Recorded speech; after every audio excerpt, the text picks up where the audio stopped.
Hello guys. Hello guys. Nasidi yam nungai ba video on pura laksari.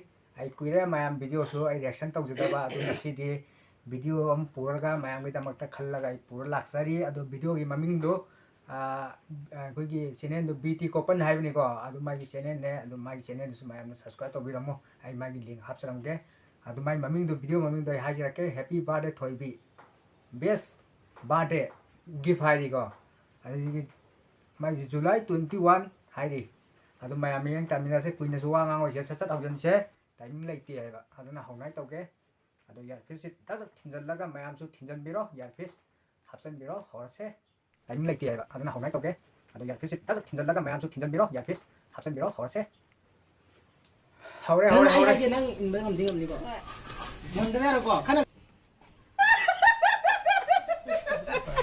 ko ba ka ba surprise my video se tum nok pane mayam adu mayam nok minna se ai nok ane su khale my video se ai yeng tre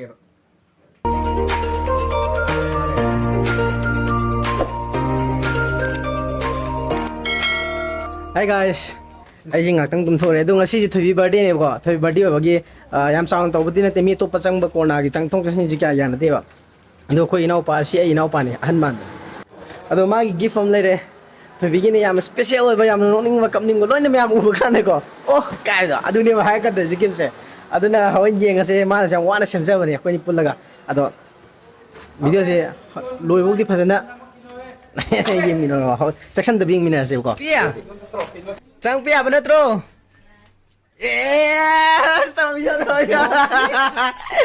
Cái đây nó đang gì? Birthday nu michi. Yang cái birthday nu cuma sana le. Enggak sih dia mau kemana ni? Yang siapa sana? Nang birthday apa sih? Ha? Tapi ya. Siapa tu pasal le sih? Masa pasal bring apa? Oi, cik. Pasal apa pula? Awal lah. Yang kolok to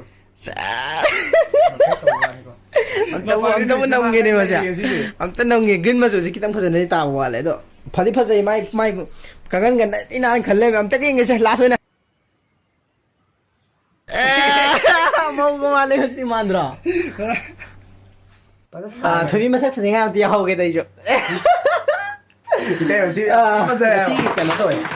Kung kengel. Ado Thoibi ya. Masih kan tahu cake to yo tabe. cake to your na sa mesa sa ram. But ado aina cake yo da ba nangi kan di nam taw aina nangi gift pa am di aina na di pini hado lai re. Adi yara am cake to amma la wara ja to pam di. Ke ya. Ke ne di ada bro. Taw ji taw da na mana bi am lak lao da yum khatung cha ba.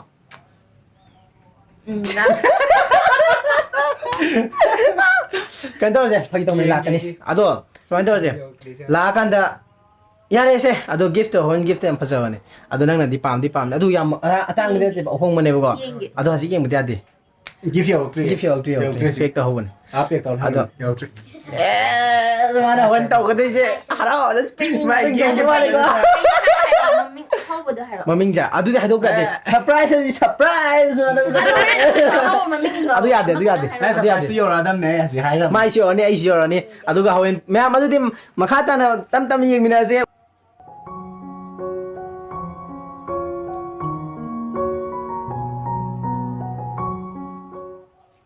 Mayam cake se CBX na per pani ko magi mogi ji CBX se ma Instagram gi page sang ne do mayam ma se home delivery ki kam chat pane ko adu mayam na sang ga sa pam phuri tak law na oda to yo hai ta ko adu di cake kak na home to si la wang ye ngasi ne masa ka thiba jadra thok ka party gift ni to Ho gaya? ai xiao ge Mana lo thua di lah. nah mana Sabi apa nanti mana? saya benar, Asing.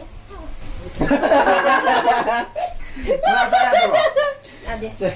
Ay nga mana saya ya malu ni, je mai ka camera ko ya Happy Oi tadi gore. mai ni khalo Halo, Happy birthday to you. Happy birthday. Happy birthday. Anak tu Anh làm cho nó. Xong rồi cái gì vậy? Dạ tao anh tao. Em mình lên cái cô. Happy birthday. Cho con này mà. Rất là cái. Bấy đâu đây đó. Aku bahas soal sedih tu semua itu. Không, một cái đấy thôi đấy. Nó xoay lên xoay cái gì à? Kan tu kalau lumi saling dah lumah lagi dia kiri mana kali. Hando. Ini sih mali. Hando. No thanks, no thanks. Yes, fit. No thanks, no thanks. Ngasi dah mayam dah. Sibi tu nak. Kalau bibir aku dah wish bibir aku mayam bu. Ikong no nak geram jadi. Thái sao? Để tôi cha thử. Kau happy birthday lah bro. Okay. Happy birthday. Birthday, happy birthday, happy birthday, happy birthday. Happy birthday to you.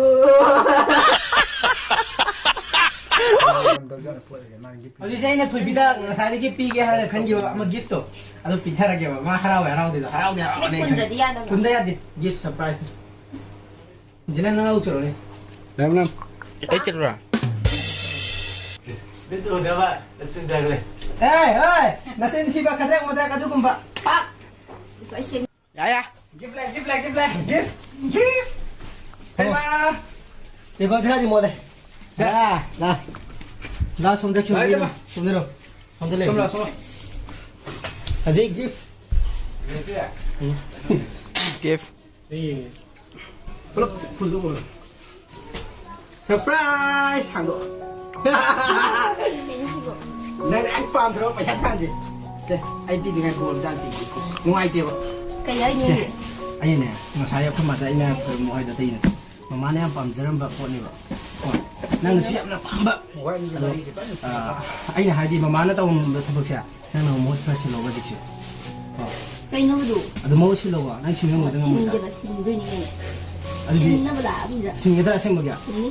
Asyik siapa ni kau? Sini tapi apa kau? Yes. À số cây này đi không? Mana sih orang beda macam kau ini mau itu.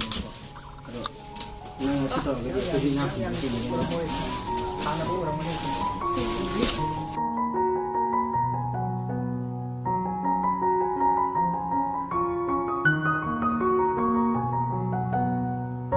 Ha polang ni. Polang. Lúc nè. Cái cùng bạn video rồi. Được. Anh ta được present không? Anh mang rồi mà. Ta-da!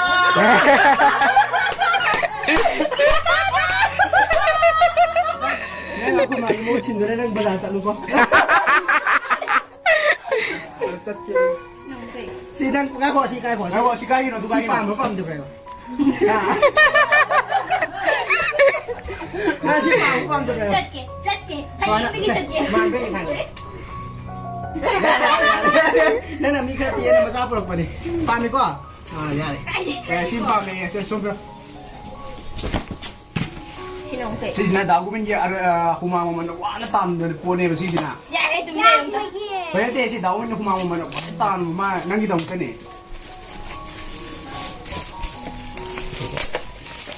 Hanggang buwan mo man. Cái này tại sao không có Thằng ko. Na siya dagu men humang wa na tam jara ko khon na jara ni ba nang gidong tay. Nice, cái nó mà lẹ. Sana của em đi cơ. Hawaii maru ya ma. Sana liu sana. Hawaii ko ba adi chocolate ni thai. Ang sana liu sana.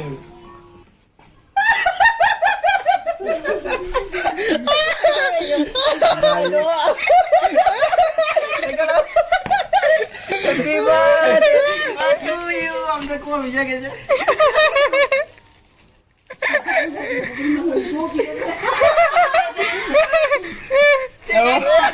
Aduh nak gua na pau ba, muko na pau ba. Aduh.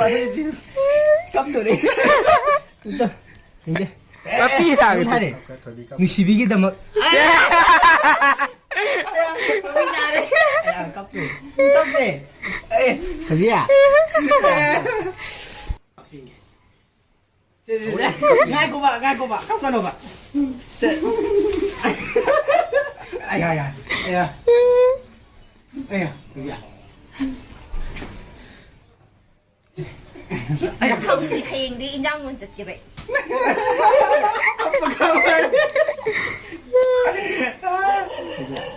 ning 사오리나. 사오제다 숨녹닝하고 녹닝근데 그중 싫을까 가는 다 토끼 이완 그거 이깁세 Cây thái nó như thế thế mà được cái Hàng qua gì cái hàng đồ anh gì? cây hàng đường như thế. 무시비기다마 신을까이는 Em chỉ phải ăn thôi, phải Anh hàng được kìa. cái gì em ta nào mà mai em ta út cô xem ta. Cái Mai gì nè, vậy tao nó đâu. Rồi sẽ phải nó sẽ ra rồi, phải gì ra. Nó xem tên rồi. 하와 Đây. Rồi phao tổ. 이년지나 가이사라 시험 문제시나 저는 비디오 Lôi đi.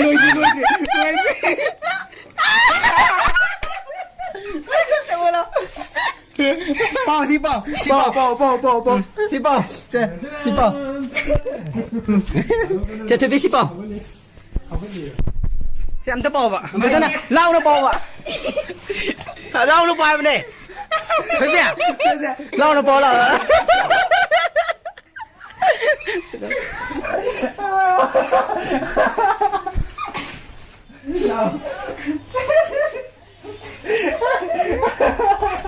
lau nó bao rồi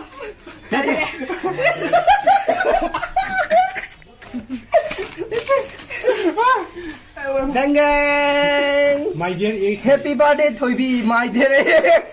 surprise. Surprise! Ex xong rồi. Thoibi à, nó không được. Yes cái gì lên. Nó được copy được cái gì à? 싫을까 Cái đồ gì vậy? 아 감사합니다 나 씨 보내 잠깐이 봐.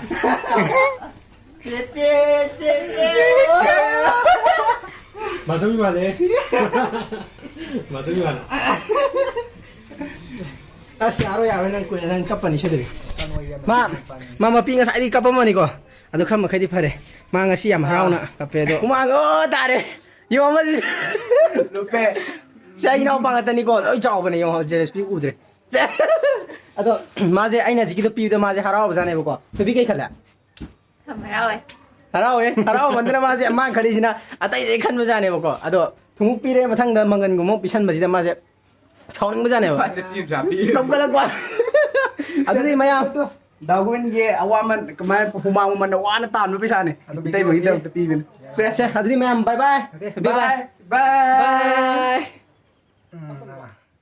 비디오세 마땅 그래 아도 마음나 농아라가디 아이디 카멘 복사 비디라모 야노 수노에 아도 마음 수노카니 칼레 아도 비디 코반기 채널 링도소 한데 저도 마이 채널도 마음 마이 아이디 디스크션다 합스랑게 마이 링도 상비라 서브스크라이브 또요 아도가 아이디 채널도 서브스크라이브 또 거기가노 오케이 바이바이